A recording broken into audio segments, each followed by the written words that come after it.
This is the Nielsen Norman Group UX podcast.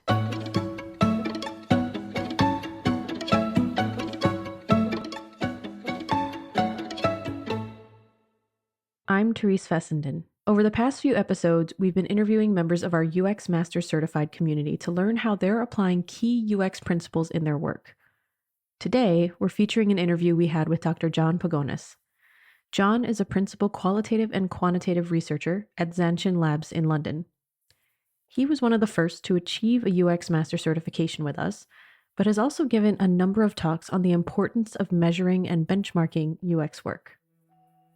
In this episode, we talk about the role of quantitative data in making wise design decisions, the qual versus quant debate, and the impact that's having on UX work, both good and bad, and finally, how you can think more holistically about metrics to ensure you're actually moving in the right direction with design improvements. In this episode, there are a few UX metrics mentioned, but not fully explained in the interest of brevity. But if you want to learn more about metrics that John mentions, you can find links to articles that fully explain all of these in the show notes. With that, here's Dr. John Pagonis.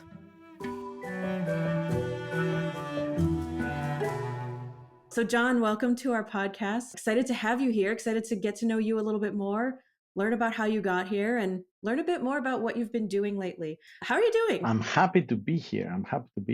It's exciting to talk to you because you are amongst the earliest folks who have gotten our UX Master certification. And it's fun to kind of check in with the folks who have been part of this program and have really taken it and run with it and owned it. So you got your UX Master certification, is it 2018? Is that right?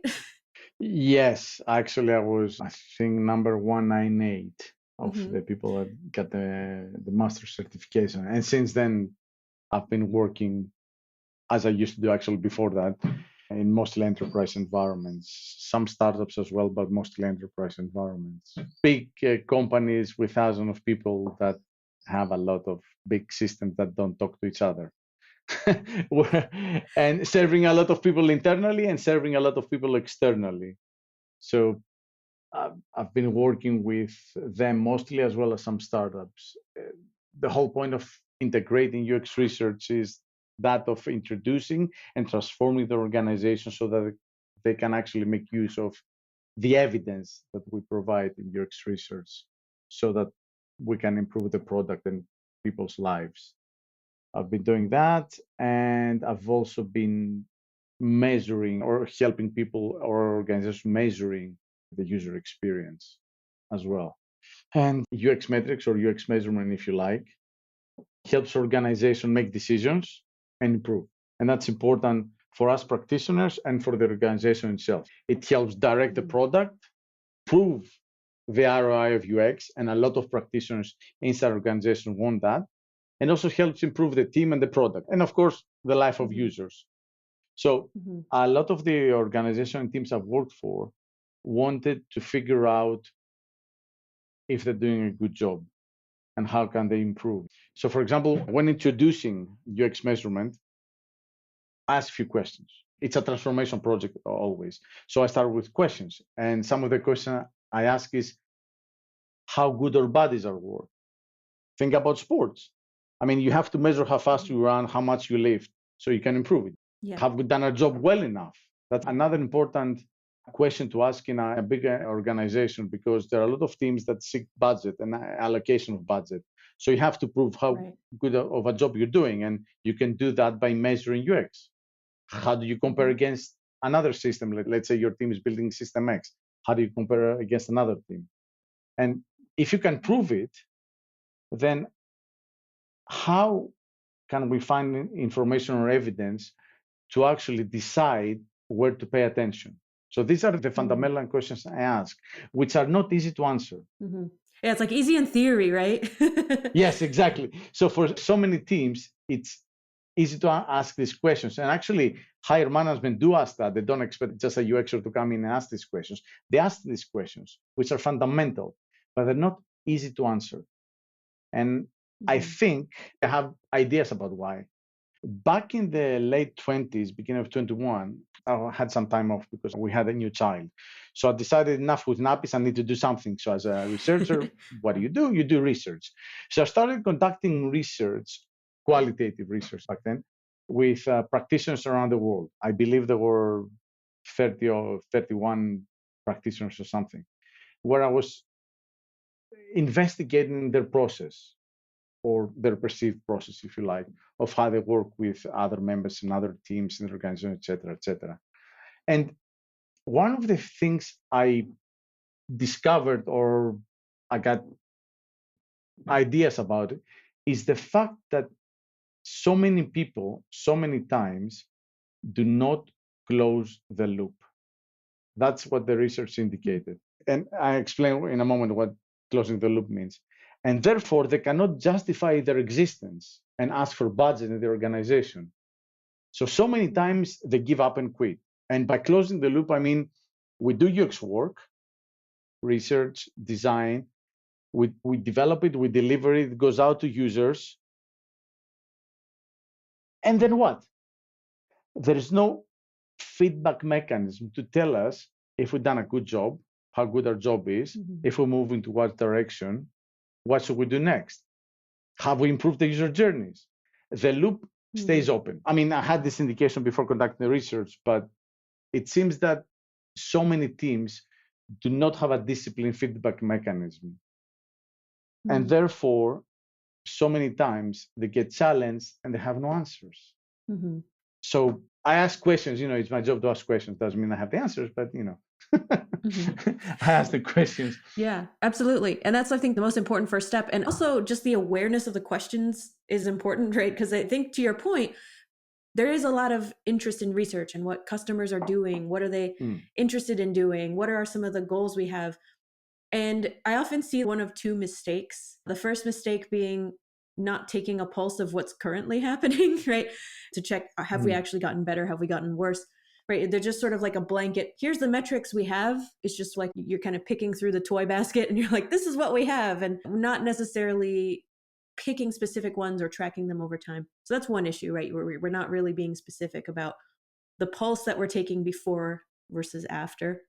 But then the second is not taking the pulse after, right? Where it's like, we designed it, we did it, it's done. And now what, right? Now, Yes, how do we move forward? I mean, are we improving?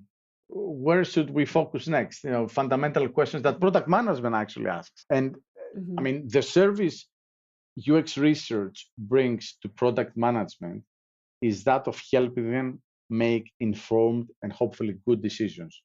That's our service. That's what we provide. So we should be able to help them answer this. Are we improving? Where should we allocate our budget? I've introduced the answers, if you like, to this a lot by using common measurement instruments, like, for example, UMUX-Lite, the SUS, CQ, satisfaction, stuff like that. But of course, teams can use whatever they need to use that brings them value, obviously. It's not always easy. And sometimes, depending on the maturity of the organization, you have a lot of pushback or fear of metrics or measurement. Yeah. What do you think that fear is of metrics, of measurement? It has to do with not knowing. It goes back to education. You typically fear something that you don't understand and you try to avoid. So it has to do with education. People think just because you have to do basic statistics, because you have to understand the instrument, maybe how reliable, they say, no, I'm not going to do this. So they freeze because you can actually educate people about this. Nobody was born knowing everything, We need both qualitative and quantitative research, and you got to start from somewhere. That's fine. I mean, what can you do? Education is paramount because I see people interested. They just don't know how. And that's where you can actually help and assist by introducing them and running small experiments and showing here's the value and here's the data, and this is what we can interpret from the data. By the way, interpretation is very important. I have found it very useful to interpret quant data to narratives. You can actually use an instrument like UMUX-Lite, which measures utility and usability. and you can map it to adjectives, for example, the Microsoft adjectives list. And then you can explain to stakeholders that this is how people characterize our product, stuff like that. Moving from quant to qual in terms of narration and giving a story is also very important. And that's how you get people in, because the moment you can tell them a story, they're interested, and they, in the nature of humans, to actually try not to discredit, but to scrutinize it. And then you say, here's the data, and we came to this narrative from this kind of data. And they go, can we do this? Yes, we can. And therefore, you get them interested and involved. Yeah, what comes to mind as soon as you mentioned that, there is this concept that when you're sharing insights with somebody, you're sharing something you've learned, you can share as many numbers as you want, but those numbers are kind of meaningless. Even if they're the worst numbers you've ever heard, you can relate it to awful things, awful tragedies in the world, like war or, like hunger. And all of these people are experiencing all these horrible things. And these are the numbers. And the numbers would be like, okay, yeah, that sounds like it's not good. And then as soon as you tell a story about one of those people and you can bring it to life in a meaningful way, then it's like, oh my gosh, I need to do something right away. It becomes something that has more meaning. So yes, there's an importance there in tying those metrics to a narrative that actually has meaning for people and that they can actually visualize, whether that's for their own work or for future work that maybe they have yet to do. And then there's actually two ways of visualizing this. One is what you just described. The other one is to actually show them charts with progress of how their product is doing as perceived by users, and see, for example, that when we move from version 1 to version 2 to version 5.6, this is what happened. So if things are going badly, then you can go back and say, wait a minute. What did we introduce in that release that gave us this new score, which is statistically different to the previous score? I'm not going to go into the details of, so you can ask this question, say, okay, what did we do? Let's say our utility, our functional adequacy, if you like, has deteriorated. Did we remove a feature? Let's say your usability went down. Did we introduce a feature that actually makes it harder for people to find or do task X? You can ask these questions, and then you can introduce qualitative research to find the why. So you pick signals from the data, the what happens, like your board shares behind you, and to actually discover the why. So quantitative or measurement of UX, if you like, gives us signals and benchmarks to actually ask more questions, which typically gets answered with qualitative research. Yeah, I appreciate that point. And for those listening, I have a board back here that says why is greater than what. And that's something that we often feel very strongly about at Nielsen Norman Group, because there's a signal and then there's what causes that signal, right? But I really appreciate what you're saying as well, which is, treating these metrics like they are signals and to kind of follow the path, follow the rabbit hole, and start to use it as a jump off point to ask questions. And in a way, it's, I think, fascinating how qualitative data can often answer the questions of quantitative data and vice versa, right? You might have things that come up in qualitative data, and then you have additional questions like, well, how often does that happen? Or how significant is this issue? How severe is this issue? And those sorts of questions, maybe you can sort of answer qualitatively, but ultimately you need numbers to figure out the frequency or the magnitude, right?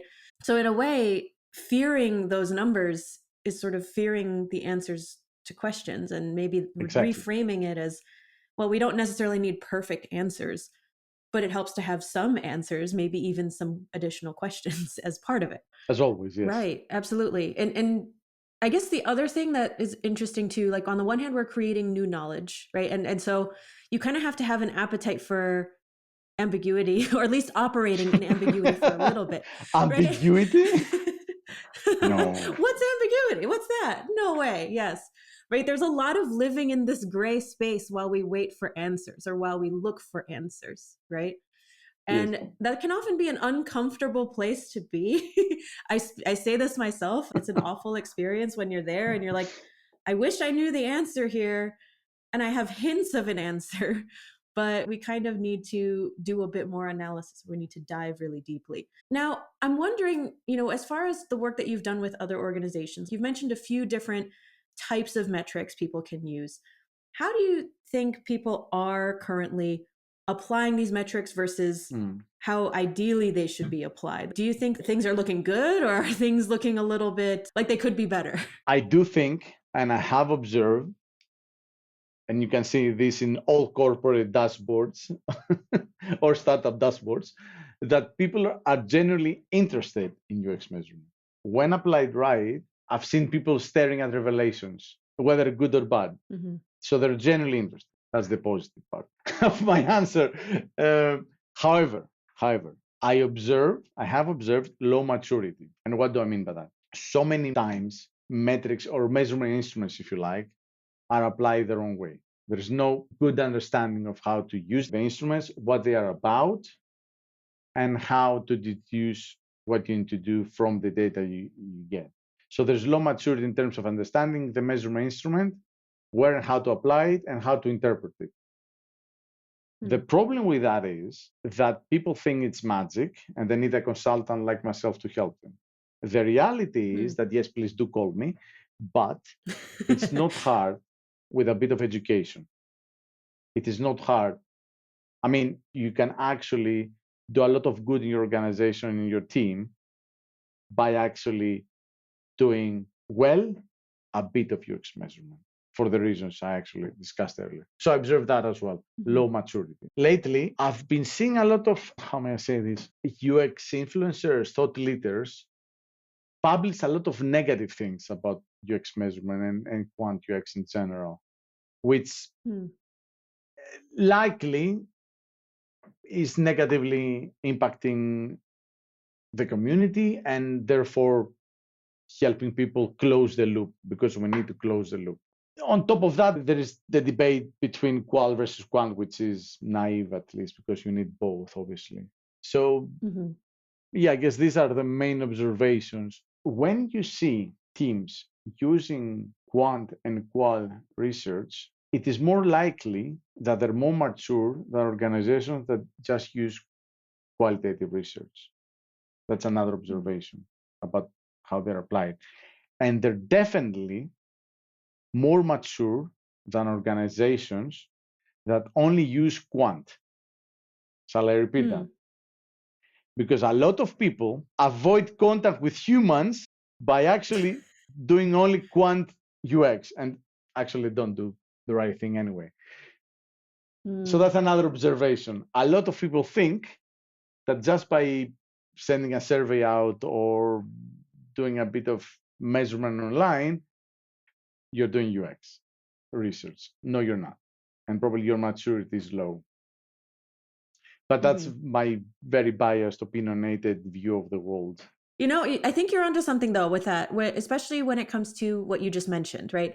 So to kind of recap, you have qualitative and quantitative research. If you're doing both, chances are it's a fairly mature organization. And so for us at Nielsen Norman Group, we have research on UX maturity, this UX maturity model, which is the concept that you have some appetite for, research, right? You're interested in studying people in order to develop some sort of product or technology or service or whatever that experience is that aligns with people and how they actually behave in the real world, right? So the more you use that evidence, the more you rely on that evidence, and the more that you kind of use that as a core philosophy, the more mature your organization is, versus if you make decisions in maybe a more intuitive way, or maybe even in a way that actively avoids doing research, where there's actually hostility to doing research and it's seen as a waste of money, right? That would be considered something like low maturity, right? And the reason why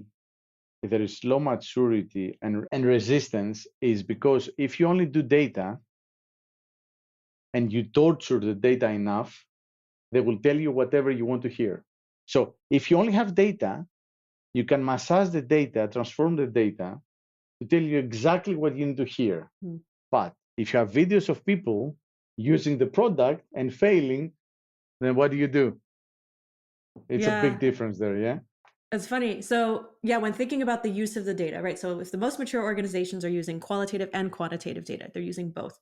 The least mature organizations, if they're using data, may be using quantitative data. But to your point, they can maybe massage the data. What comes to mind, there's this quote from Mark Twain, and I'm going to paraphrase it here, but it's something along the lines of, there are three kinds of lies. There's lies, I think they say damned lies, and statistics. And True. so you can always kind of frame something as happening, depending on how you use the statistic, right? Or how you massage it. Now, I think to your next point, if you use some qualitative research, it's a bit harder to argue that, right? Because you're seeing what is happening, right? From the perspective of the person who's carrying out those tasks or whatever it is. You're starting to see these relationships between, if this happens, then that also happens. So you have a little bit more maturity. But to also turn a blind eye to, or to turn away from those metrics, then you're also sort of purposefully avoiding, the objective perspective. Because again, you can kind of massage qualitative data as well. It kind of depends, where do you pan the camera, or who's invited to Pro tip. the Pro sessions, tip. right? So yeah, not trying to advocate the manipulation of data, but there can often be a little bit of bias there too. So it's not quite the Everywhere. most mature as if you were to combine both, right? Right. There is bias everywhere. Yeah. There is bias in how you select the pool of users. There is a bias in how you write the questions. There is bias always in the instrument, in your setup. There's bias everywhere. That's why you combine things. There's bias everywhere, but you need to know the bias. Mm-hmm. Otherwise, you cannot conduct research. And to your point about the quant and qual and the manipulation, I've been helping organizations introduce UX research, and I've done a lot of measurement work. However, most of my experience is actually in qualitative work. The fact that I can do statistics, write some code, and analyze data is actually secondary, because if you're not good in qualitative research, in my not so humble opinion, you cannot be good at quant UX research. There is no way. Mm-hmm. What skill have you found to be most helpful, when it comes to dealing with qualitative research? What skill has been maybe the most helpful to make you a good quantitative researcher? What skill? Well, okay. We have the measurement and benchmarking stuff, and then you have the surveys. For the surveys, knowing how to ask questions is very important. Otherwise, you get the wrong data. In terms of the stats, or the analysis of data, there is trying to figure out the narrative, trying to explain that as you would. So let's say you do thematic analysis and you summarize qual data, yeah? You're trying to tell a story. It's the same thing with data. The same thing with signals you pick from analyzing, I don't know, thousands or tens of thousands of data points. You still have to tell a story. It's the storytelling is the most important part here. The mapping it to something that people can actually consume and therefore make decisions. What is common in both is the ability to do clustering, whether it's unstructured textual data or numbers. The ability to cluster and classify is common in both, in my experience. And I don't think I would ever be any good at quant if I couldn't do qual very well. I don't think I would be able to, because I wouldn't be able to tell the story. I think that's very important. I think that's a crucial point. Yeah. And there's still going to be this element of categorization, right? Where you have many different kinds of metrics, right? And granted, you can't just, you could, I guess, you could just throw whatever metrics you have and then see what changes, but that would be kind of overwhelming. It would be like me looking at 50 different sticky notes on my desk and thinking, okay, one of these sticky notes has the answer. Which one is it, right? And you can leave them all out there that way. But if you can start to take a more systematic approach where you're thinking about the metrics that might tie best to the outcomes that you want, or that might answer these questions more effectively, then that the ability to answer research questions, I feel like, and maybe that's what you're getting at here with this idea of clustering, right? We're starting to look for specific answers to these questions and finding the right instrument to measure the right. It's almost like picking the right tool for the right job, right? And it's not only that, but okay, my favorite instrument in most of the cases is actually measuring usefulness, because it's fundamental. As Jakob said, usefulness is utility and usability. However, where do you apply this? Any instrument. For example, if you just pop up, let's say it's out in the wild and you know the persona, so you know your selection bias and everything, and you pop up on a web, let's say a questionnaire, and you ask about ease of use and utility. Will you get the right answers? You're going to get some answers. Will you be able to interpret them? I'm not really sure. However, if you've done your task analysis, you understand what the journey of the user is and what the goals are for that particular persona, then you can instrument your website to interrupt the user at the right time to get the right answer. How could you do that if you're not good at qualitative research, if you're not good at observing people, at conducting task analysis, figure out goals and needs? You cannot. It's one thing to measure, but it's when to measure and where to measure and how to measure and with whom. These things need you to understand the qual side of things more than anything else. Yeah, that's a great point. And I think that's what kind of gives you that high level understanding of what's happening as a whole, right? I mean, we can certainly, I think there's definitely benefit. And I think it's funny you mentioned Dr. Jakob Nielsen, his usefulness equation, right? Usefulness equals usability plus utility. Utility meaning, does it have a purpose, right? But the other thing was this concept of specializing, which is, he mentions this in a different talk. I'll include the link to the keynote or the talk where he mentions this, but he talks about the concept of generalists versus specialists, and how if you were to put a specialist in the Olympics, for example, right? If you think about those, I wanted to say it was like a decathlon or something, where you have many different events, right? And so to do decathlon, you have to be good at a lot of things. And then there's, the individual events within that. If you specialize in one of them, you'll probably win the gold medal, right? Versus the generalists who kind of know a little bit about everything. But there's sort of this trade-off at the same time. The specialist will probably be really terrible at other skills, not because it's a bad thing. That's just what they focused on and where their attention lies. And so depending on the team, right, maybe you have a lot of specialists, people who are really great at quantitative research and really great at qualitative research. And they each are amazing at what they do. Ultimately, you do have to kind of combine that knowledge somehow. And I think that's where generalists can really shine, is they may not have all the answers or all the tools. And they may even turn to the people who are specialists saying, tell me, do I use a hammer for this? Do I use a wrench? Do I use a hex key? And then they can sort of tell you, this is the best tool to use, and this is why. And it's really that kind of marriage of these specialists and generalists together that kind of lead to this better outcome as far as team composition goes, right? That is why the infighting, which is being bred sometimes by those influencers, I think is very bad for what lies ahead for our profession. I mean, again, you should not deter people from developing their skills and their capacity to actually do both qualitative and quantitative. You cannot be a specialist in everything, but you can probably survive more and go further if you're good enough at both. In most cases, I think there's more resilience. And I think when people don't understand, I said earlier, they fear and then they attack. And that's an indication of not understanding. And we have to help with education and doing more to actually explain why closing the loop is a good thing, et cetera, et cetera, et cetera. Yeah. And actually, to your point earlier about the influencers kind of advocating maybe against quantitative versus thinking of them as sort of in conjunction with each other, I think part of that has to do with the pushback too, is like you mentioned, when you rely only on quantitative data, then you're missing a huge piece of the puzzle. So in a way, I think these can sometimes be taken out of the context, right? Which is the context that chances are, if you're not doing qualitative research, it's because you are in a UX immature environment.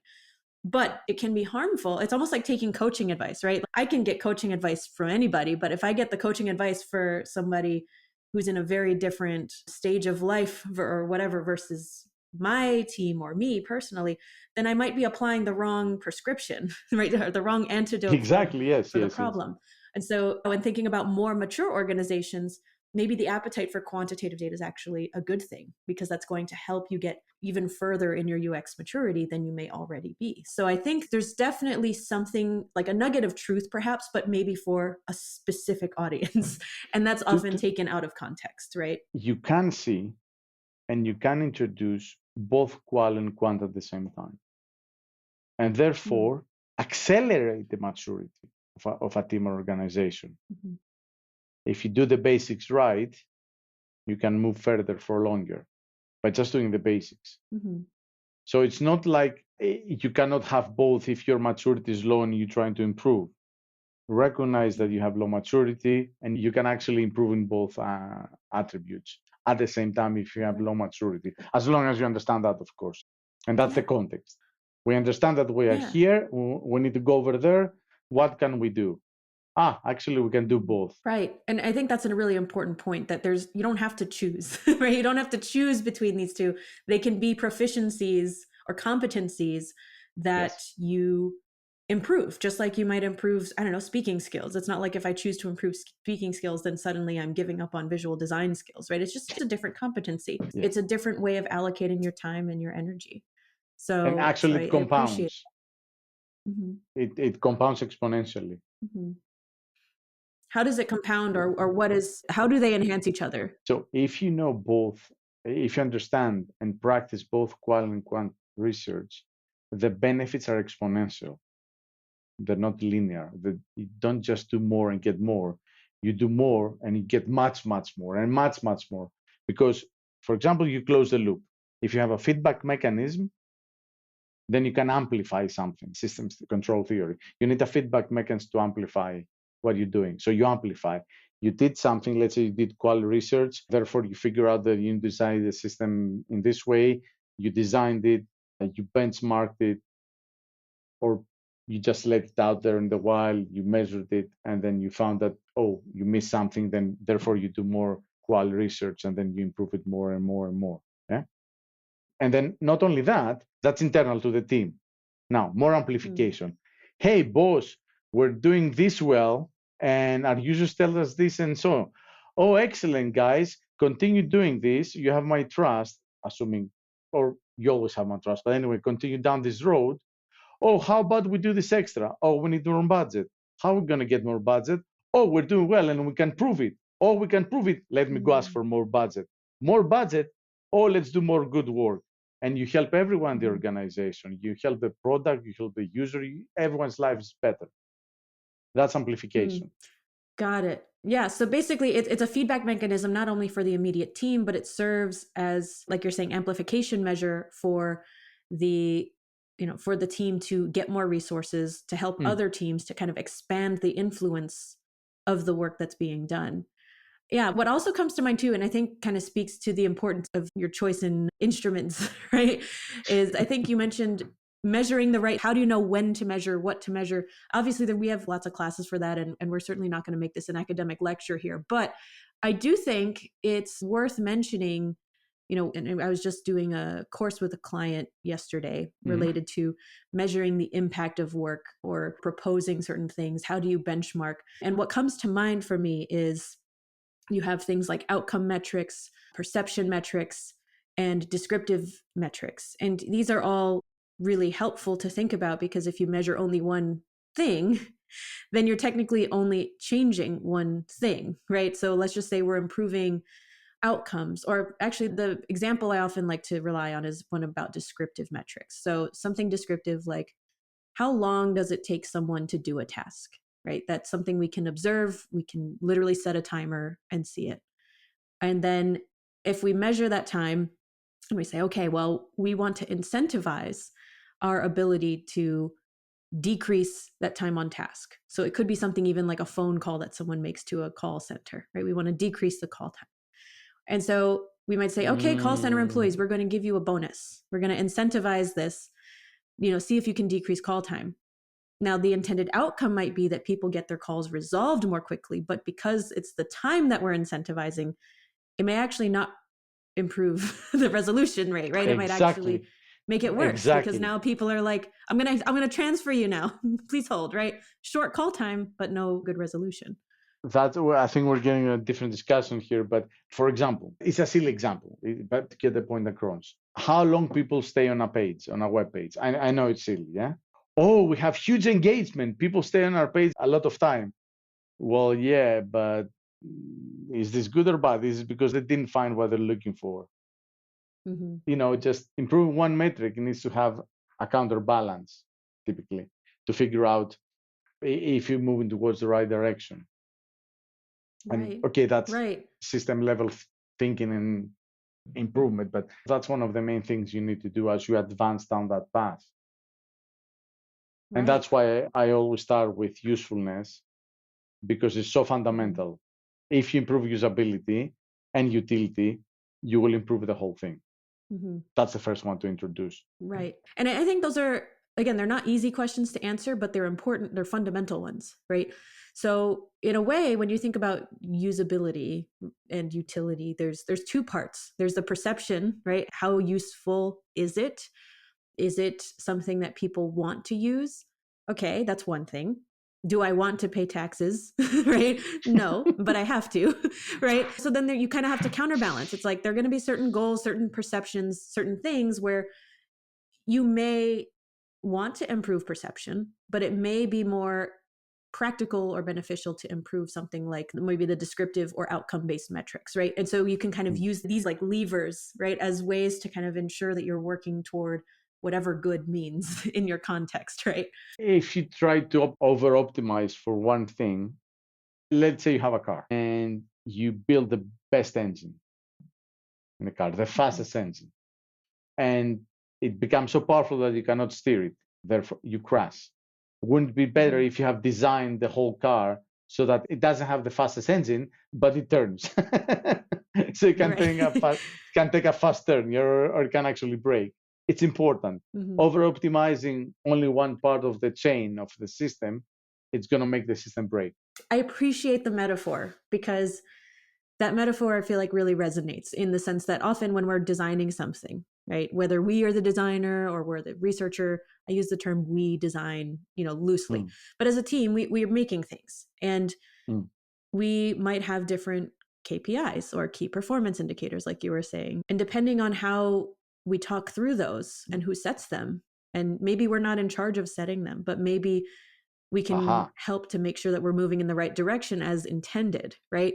Then that's a really important conversation to have. So that way, if we do fall short of certain objectives, then we have a reason for it. It's not just, well, I don't know, we didn't measure it, or that's not something we tried to do, but it's, hey, we did this to the best of our ability, given these constraints and given these outcomes that we want to achieve, right? So I think having those frank conversations, even though they're hard ones, can really help shed light on the work that we're doing and demystify it, so that it's not just, oh, design's just doing design things, but rather we're making these decisions with these other business decision makers. So it's a tough balance, right? Because ultimately a design decision is a business decision. That's kind of what it is. And that can often be, it can kind of butt heads sometimes when you make recommendations that may challenge the way that we run our business or the way that we work. So I think you're right. It's important to close that loop. May challenge. May. I'm being optimistic here.